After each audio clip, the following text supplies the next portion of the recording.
Hey buddy, today we're watching a thrilling urban romance suspense drama that'll blow your mind.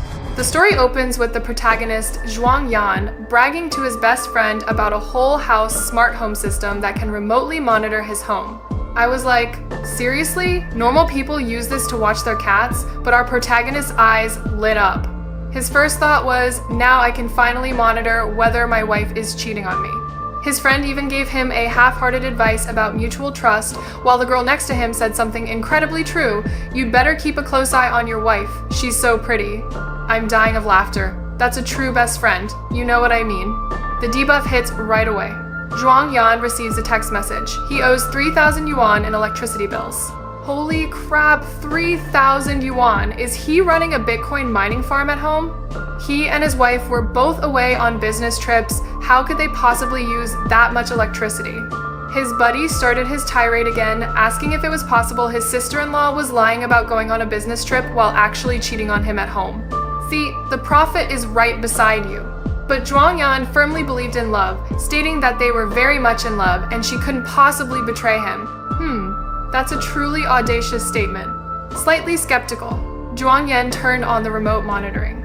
Good heavens, no one was home, but the door opened by itself. What's going on? Has the smart home system come to life, or is it haunted? He still wasn't convinced, so he switched to the camera, and I was stunned. There was a rope tied up in the bedroom. The professional binding technique, clearly a veteran. His buddy couldn't hold back anymore, saying, "Bro, you have some serious tastes. You even shared your valuable experience of accidentally strangling your wife while doing this."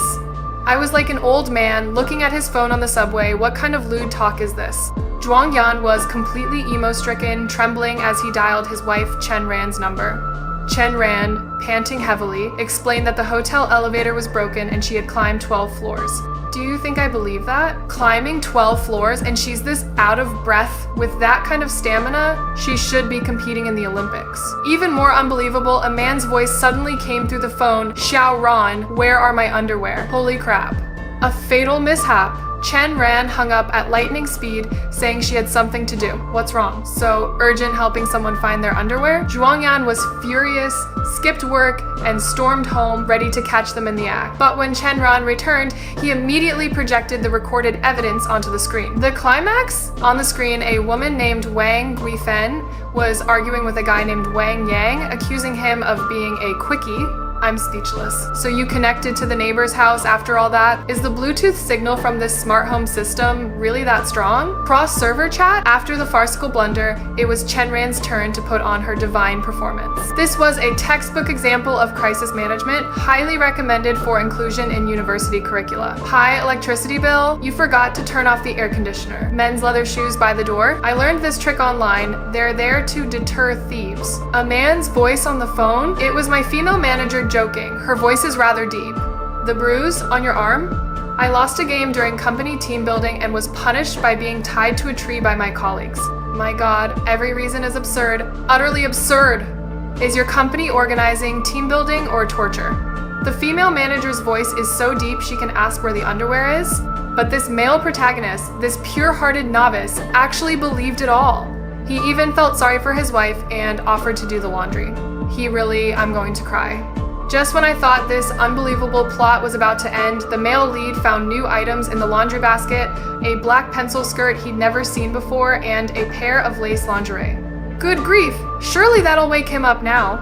The next day, Zhuang Yan launched another major interrogation. The skirt?